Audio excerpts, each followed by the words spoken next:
Okay, just I thought I would share just a very little bit of my background so you understand where I'm coming from on this, because if you understand my background, then where I'm coming from, I think kind of means a little bit more. I was born and raised in Dyckman Street in the Inwood section of Manhattan, and I was the oldest of 5 kids. There were 7 of us, lived in a 2-bedroom, 1-bathroom apartment. And my father was born in Italy. My mother was born in Ireland. Neither one ever went to high school. 2 of my best friends from grammar school that I was with every day died when I was in high school. By the way, almost everybody from my grammar school wound up going to George Washington High School, as did these 2 guys, but they dropped out. And these were guys I was with every day from probably 5th grade on. One died of a drug overdose. I never got involved with drugs, so I probably wouldn't have been with him. The other guy, though, was killed by the police robbing a liquor store, and I think there's a reasonable chance I would have been with him. And what got me out of the neighborhood was I wound up going to Fordham Prep. And the dream for me at the Prep where I played baseball and football was I would be playing baseball and football in college. And that was my dream, and that's what I thought I would do. Now, I was the only one in my family that ever participated in athletics. My father, who never went to high school and was born in Italy, had a fruit store. He sold bananas and apples and lettuce and tomatoes. And from the time I was 10, I was working in that store. And he used to think that my participation in athletics was sort of a waste of time because I'd be better off in the fruit store. But I loved playing football and baseball. I mean, it was my life. And as I said, my dream was to do that in college. Instead, I became a father and I became a husband, and it looked like I wasn't going to go to college. But I decided the summer after I graduated that if I didn't go to college, I didn't think I ever would. And there wasn't a whole lot of support at home to do that because the value of actually going to school wasn't as big a deal as it may have been in some other people's homes. It wasn't as big a deal in my house, in our apartment, in our family. And so I decided I'm supporting a family. I begin at Fordham. Besides supporting my family, I've got to pay my tuition. And I'm driving a New York City taxi cab. I am driving a truck for the post office, and I'm working at my father's fruit store. At the end of my freshman year, that was the first year of my life, I didn't have athletics in my life, and it was killing me. And I went back to the Prep, and I asked if they would consider giving me an assistant's job in football, but I actually wasn't a volunteer. I needed to get paid, and they were good enough to pay me. So during the football season, I coached football, and through the rest of the year, I worked at my father's fruit store.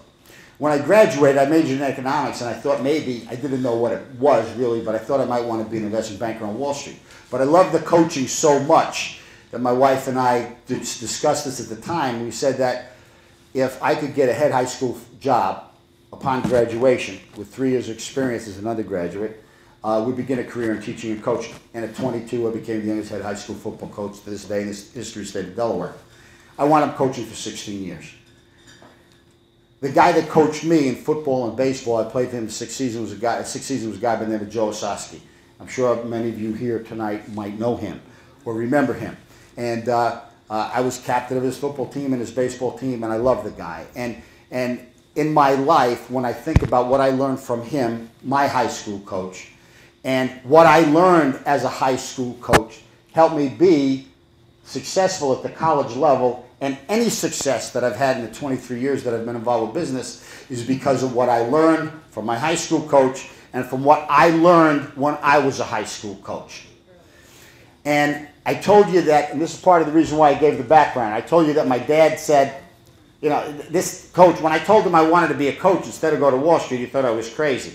And after a while, after probably 10 years or so as a coach, I was at my parents' place one night, and my dad was talking to me. He says, you know, you've been talking about this for so many years, and I just want to see if I understand this. So I want to ask you some questions. And basically what he asked me was as follows. He said, now, you're a football and baseball coach. You're now in college, you're coaching full-time. You're coaching football for a living. That's what you do for a living, right? And I know you're supposed to teach football, but the way you talk about it, what you say your real job is, you are trying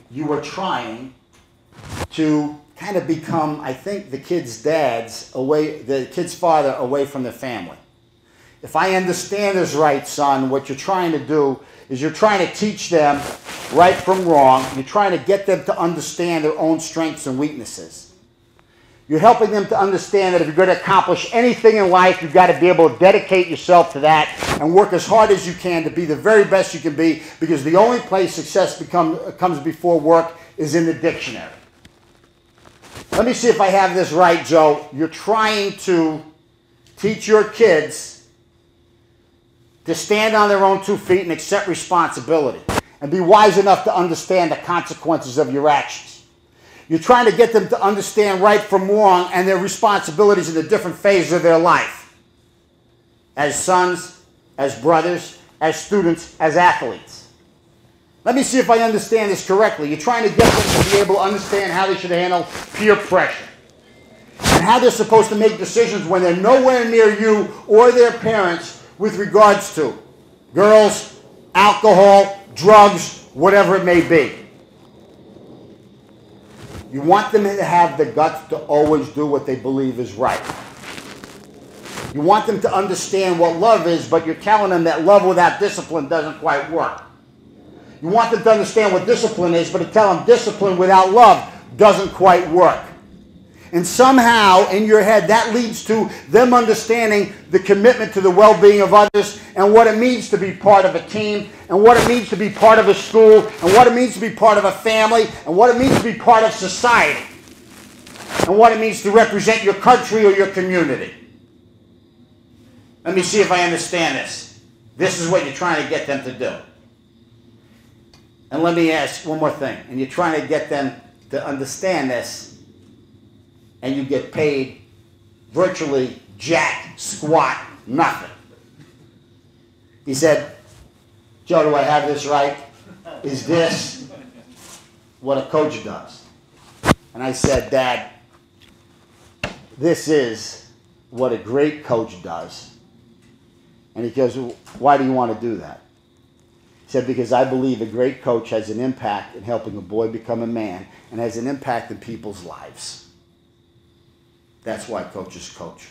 So for us tonight to be able to honor somebody like Jack Curran, who, I mean, we've already talked about him, but the winningest basketball coach in the history of the state of New York and the city of New York, probably the country, you got to be the top 2 or 3. The same thing in baseball, one honor after another, and you did this, coach, for 50 years. And when somebody asked me tonight, why do you think he did this for 50 years? What I said, I know he loves basketball, and I know he loves baseball, but he did this because he helped boys become men, and he had impact on others' lives. So, I know it's been a long night. I'm going to wrap up. But for me, I'm telling you point blank, it would have been an honor for me to play for you, would have worked for you, and as always, it's a real honor for me to be part of the McGuire Foundation.